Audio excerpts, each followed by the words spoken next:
ये जो गोरे रंग के हैं वो नाम लखनु तनु नाम लखनु लगो देवर मोरे। ओ राम लखनु लगो देवर मोरे। सहज सुभाय ओ सहज सुभाय सुभगतन गोरे। सहज सुभाय सुभगतन गोरे। राम लखन लगो देवर मोरे।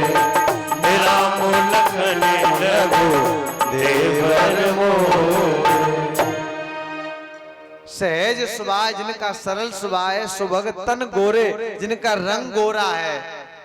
तो देखो उस दिन बात बताई थी सहज यानी भगवान का स्वभाव, वो लक्ष्मण जी का स्वभाव सहज है क्या? सहज नहीं है, बहुत कठोर है, बहुत कठोर है। अभी वन में पता चलेगा आगे, जब सूर्पणखा की नाक काटेंगे तब कितने कठोर हैं कि सहज हैं।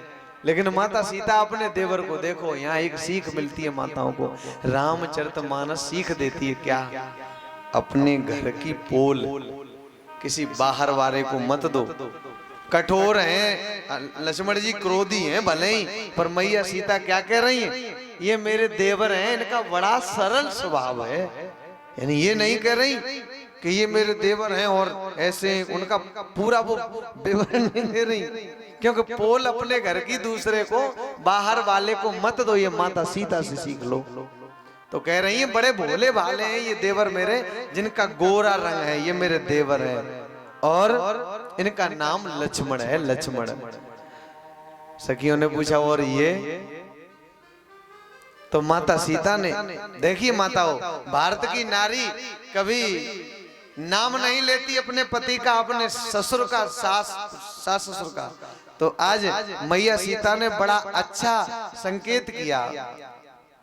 ऐसे बहुरे बदनु विधो अंचल ढाकी, ऐसे आंचल कर लिया, जिधर श्री राम है उधर ऐसे आंचल करके तिरछी भौं से देखा, ऐसे करके समझा दिया, मुंह से कुछ नहीं कहा। यानी तुलसीदास जी रामचरितमानस में लिख रहे हैं, बहुरे बदन विधि अंचल ढाकी और पियतन चितय भौं कर बाकी। पिया जी की तरफ देखकर श्री राम जी की तरफ तिरछी भौं करके संकेत कर दिया। वो बिना बताई समझ गई कि ये इनके प्रियतम है, प्राणेश्वर हैं।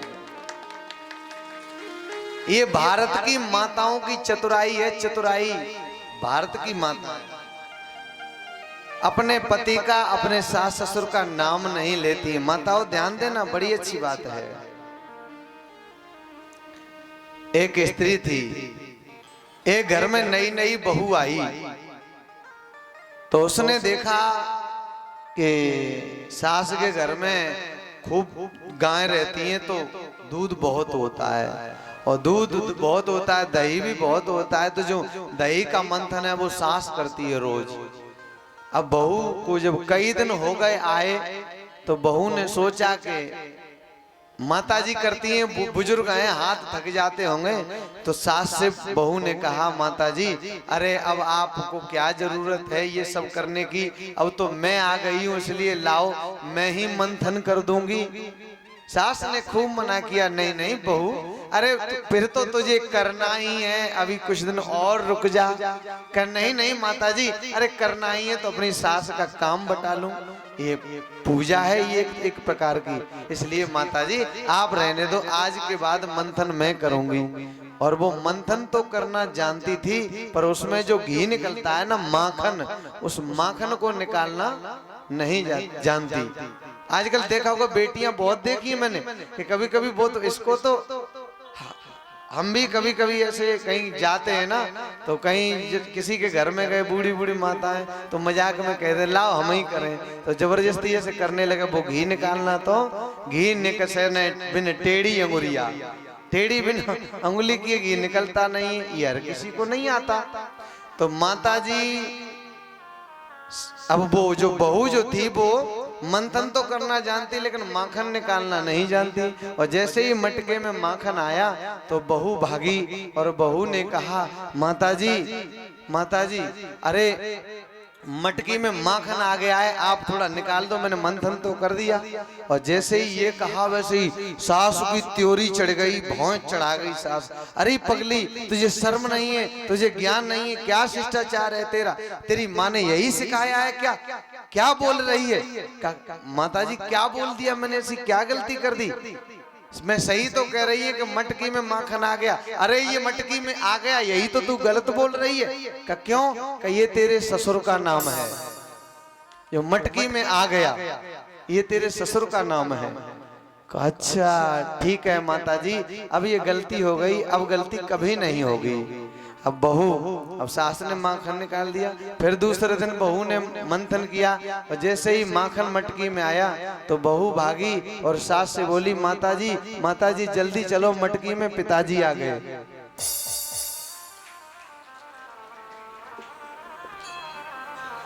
नाम नहीं लिया।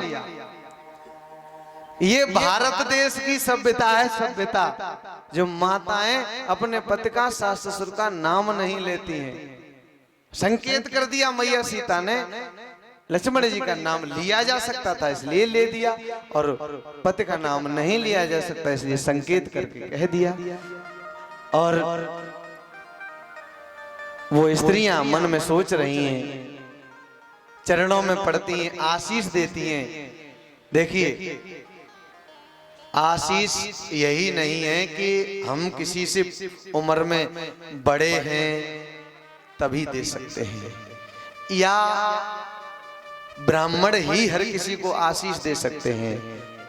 ब्राह्मण आशीर्वाद दे सकते हैं, लेकिन और भी आशीष तो चाहे कोई भी दे सकता है, लेकिन अंतर इतना है। अब यहाँ से सीख लेना।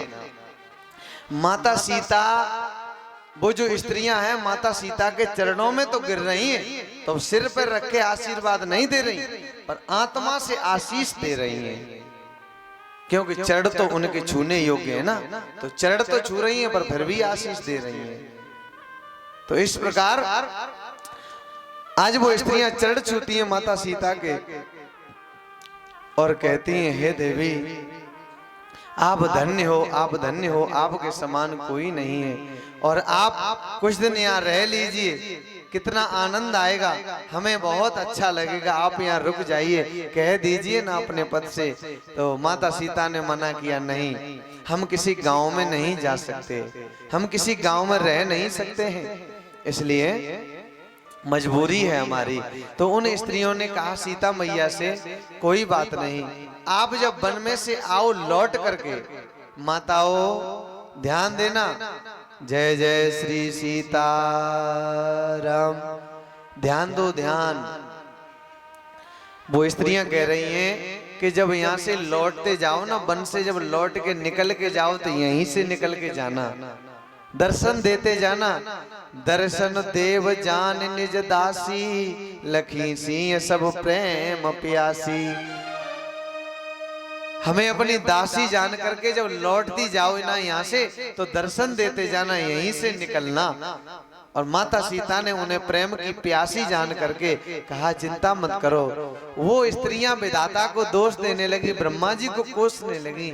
ये ब्रह्मा जी भी है ना, ये विधाता भी बड़ा कठोर है, बड़ा क्रूर है। देखो तो सही, इस विधाता ने कितनी सुंदर जोड़ी बनाई, लेकिन इस सुंदर जोड़ी को अरे महलों के राज रानी बनना चाहिए था, और महलों में रहने के बजाय इनके लिए वनवास करवा दिया, इन्हें वन में भेज दिया। ये विधाता जो है वो बड़ा बुरा है सखी। निपट निरंकुश निठुर निशंकु, जय ससकीन सरोज सकलंकु। इस विधाता ने, ये विधाता निठुर है, कपटी है, इसमें कोई संदेह नहीं है, निर्दय है, निर्दय। तभी तो इसने चंद्रमा में घटने बढ़ने की कला पैदा कर दी है, और चंद्रमा को कलंकित कर दिया है, चंद्रमा में रोग कर दिया है, रोग इस विधाता ने। अरे सखी, रूख कल्पतरो सागर खारा, ते पठे बन राजकुमारा, ते पठये वन राजकुमारा। जैसे सागर को खारा बना दिया है विधाता ने, और कल्प वृक्ष जो है उसे पेड़ की संख्या दे दी है, वो पेड़ बना दिया। अरे कल्प वृक्ष के नीचे बैठ के जो मांगो वही मिलता है, तो उसने पेड़ क्यों बनाया? कोई मूर्त बना देता, मूर्त। तो विधाता की मर्जी चलती है, वो स्वतंत्र है। विधाता अपनी मन में आए वही कर सकता है। तो देखिए विधाता ने इन्हें वन में भेज दिया है, इन राजकुमारों को। ते पठये वन राजकुमारा। और ऐसी ब्रह्मा की करतूत है जिसे ये वन में जा रहे हैं, लेकिन सखी ये वन में जाने के योग्य नहीं थे। एक सखी ने कहा, अरे सखी ऐसी बात नहीं है। एक कहें ए सहज सुहाए, आप प्रगट भय विधि न बनाए। तू कहती है कि ये विधाता ने बनाए हैं। अरे ये विधाता ने नहीं बनाए, ये अपने आप प्रकट हुए, अपने आप। देखो कोई कोई पहचान पाता है प्रभु को जिसके पास आंख होती है, आंख। तो जिसके पास आंख थी वो तत्व वाली आंख, उसने पहचान करके कहा ये विधाता ने नहीं बनाए, ये तो खुद प्रकट हुए अपनी लीला से। इन्होंने शरीर प्रकट किया है। एक सखी ने कहा, अब सब हाथ जोड़ करके भगवान से प्रार्थना करते हैं, ब्रह्मा जी से। हे ब्रह्मा जी, अगर ये वन में ही भेजने थे तो इनका रास्ता फूलों का बना देता। जहां से ये चलकर आए और जहां तक इन्हें जाना है वहां तक मार्ग फूलों का बन जाए, फूलों का मार्ग। जो जगदीश इन्हें बनु दीना, जो ब्रह्मा जी ने इन्हें वन गमन दिया है, तो कसन सुमन मैं मार्ग कीना। तो फिर फूल का मार्ग क्यों नहीं बना दिया? इनके मार्ग पर फूल क्यों नहीं बिछा दिए? फूल बिछा देता ब्रह्मा।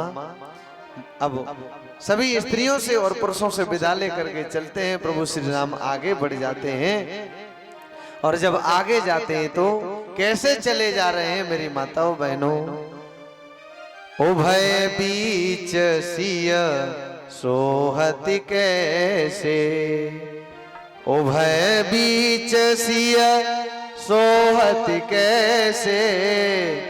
ब्रह्म जीव बिच माया जैसे, ब्रह्म जीव बिच माया जैसे। उभय बीच सिय शोभत जैसे, उभय बीच सिय सोहत कैसे। ब्रह्मा जीव बिच माया जैसे, ब्रह्मा जीव बिच माया जैसे। दोनों के बीच में सीता जी बीच में है, लक्ष्मण भैया पीछे हैं, श्री राम आगे हैं। तो दोनों के बीच में सीता जी कैसे लग रही हैं? जैसे ब्रह्म के यानी ईश्वर के और जीव के बीच में माया होती है, माया। और ये माया ही तो है जो माया का पर्दा पड़ा है। इसलिए भगवान अपने घट में होकर के भी, मान लीजिए ब्रह्म इस पार है और जीव इस पार है, लेकिन माया का पर्दा बीच में है तो बड़ी नजदीक मेरी माताओं, है तो नजदीक ईश्वर, लेकिन माया बीच में है, इसलिए दर्शन नहीं कर सकते, इसलिए दिखाई नहीं देता है। तभी तो कहा सीता जी कैसे शोभित हो रही है, मानो ब्रह्म जीव बिच माया। जैसे ब्रह्म के और जीव के बीच में जैसे माया सुशोभित होती है, वैसे ही सीता जी चली जा रही हैं। आगे पहुंचे कहाँ? वाल्मीकि ऋषि का आश्रम मिला है। वाल्मीकि देखन बनसर शैल सुहाए, वाल्मीकि आश्रम प्रभु आए। बड़े सुंदर वन है, लता पताएं हैं, बड़े सुंदर पर्वत हैं। वाल्मीकि ऋषि के आश्रम के पास में बड़ा अच्छा लग रहा है। और वाल्मीकि जी के आश्रम पर पहुंच जाते हैं। वाल्मीकि ऋषि के आश्रम पर भगवान आए तो बड़ा अच्छा लगा। देखिए कभी आप उस एरिया में जाएं, अयोध्या की तरफ से उधर को झांसी है और ये ओरछा वगैरह इत्यादि बहुत से हैं, जो बुंदेलखंड यूपी में भी पड़ता है, मध्य प्रदेश में भी पड़ता है बुंदेलखंड। तो उस एरिया में जब जाओगे तो हकीकत में आप नंगे पैर कहीं भी घूमते रहो, पैर गंदे नहीं होते। पत्थर जैसी जमीन है बहुत जगह, बड़ा अच्छा लगता है, कहीं गंदगी नहीं, एकदम साफ सफाई है बड़ी अच्छी। कहीं भी लौट जाओ बड़ा अच्छा लगता है, एकदम पवित्र है बहुत कुछ। तो बड़ी सुंदर भूमि है, पर्वत की शिलाएं हैं, पत्थरों की शिलाएं बड़ी सुंदर लग रही हैं, अच्छी लग रही हैं। और वहीं वाल्मीकि जी का आश्रम है। पहुंच जाते वाल्मीकि आश्रम पर। सुच सुंदर आश्रम निरखि हर से राजीव नैन। सुन रघुवीर आगमन मुन आगे आयु लेन। बड़ा सुंदर आश्रम देख करके और भगवान श्री राम को हर्ष हुआ, प्रसन्नता हुई, बड़ी खुशी हुई। लेकिन भगवान आए हैं ये जैसे ही समाचार मिला वाल्मीकि जी को, वैसे ही मुन आगे आयो लेन। वाल्मीकि जी अपने आप ही भगवान को लेने के लिए आ गए। आइए आइए प्रभु, चलिए आश्रम में पधारिए। और आपने तो आश्रम पवित्र कर दिया, आपके आने से हम धन्य हो गए, आश्रम धन्य हो गया। मुनि कहो राम दंडवत कीना। आशीर्वादों में प्रवर दीना। भगवान श्री राम ने सबको प्रणाम किया, दंडवत, लेट करके प्रणाम किया, लेट करके। और सबने आशीर्वाद दिया है भगवान को। संतों को प्रणाम करना चाहिए तो कैसे करना चाहिए? लेट करके, लेट करके। ये और आशीर्वाद सच्चा तभी मिलता है जब लेट करके प्रणाम करते हैं। लेकिन हम कैसे प्रणाम करते हैं?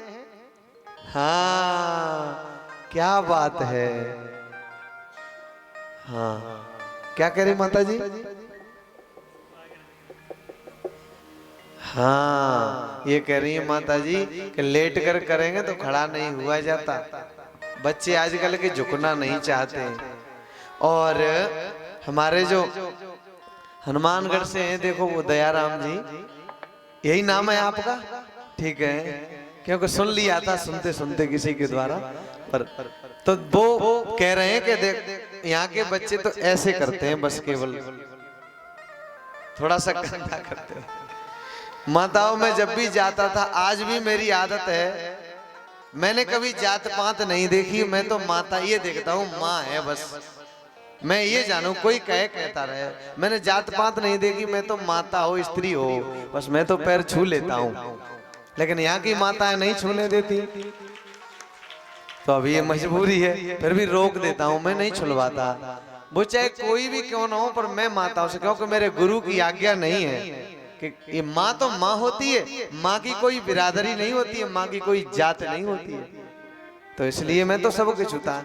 तो जो अब उन जिन घरों में मैं जाता था, तो जो बेटियां होती थी, बेटियां, तो जब कभी जैसे फिर मैं गया द्वारा, कभी चक्कर लगा, तो कहती मम्मी वो वाले भैया आए हैं जो दोनों हाथों से पैर छूते हैं।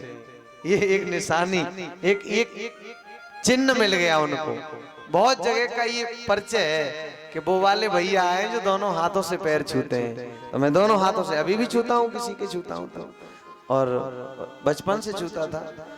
तो ये शिष्टाचार होता है। लेकिन पहले शिष्टाचार ये था कि लेट करके छूते थे, अभी बहुत लोग लेट करके प्रणाम करते हैं, पर लेट करके न करो, तो दोनों हाथों से तो स्पर्श करना ही चाहिए, ये तभी आशीर्वाद मिलता है।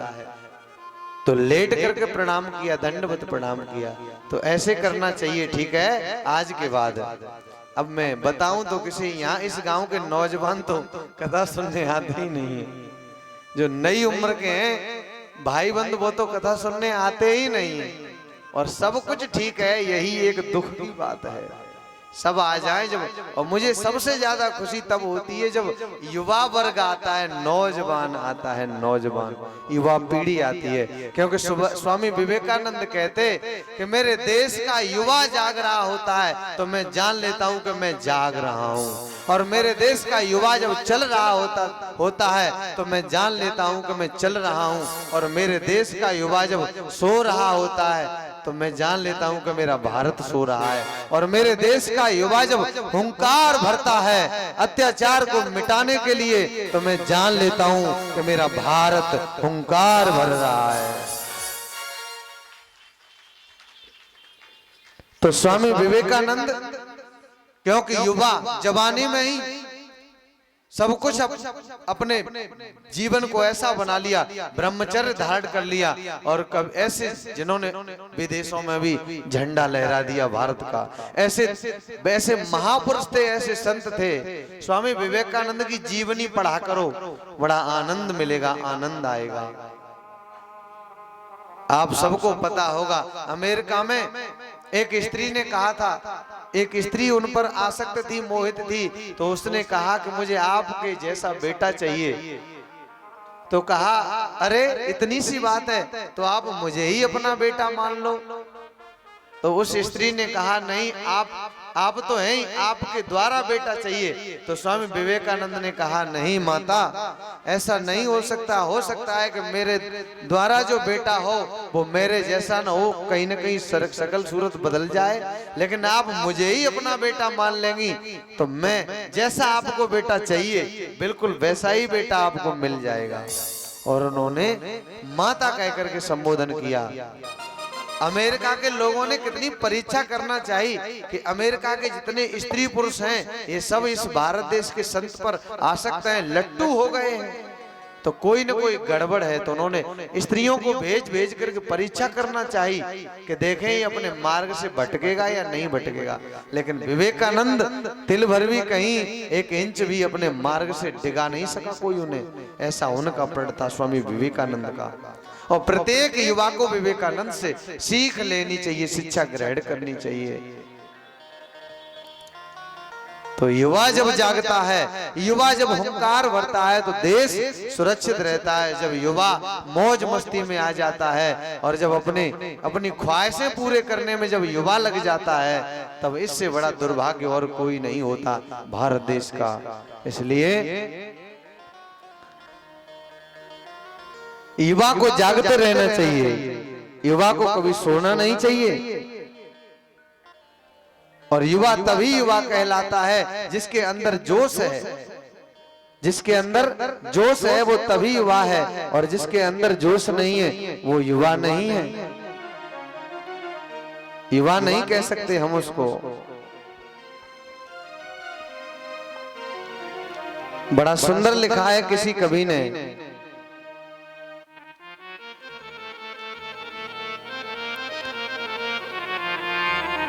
बासंती रंग में रंग लो मन, दूजा रंग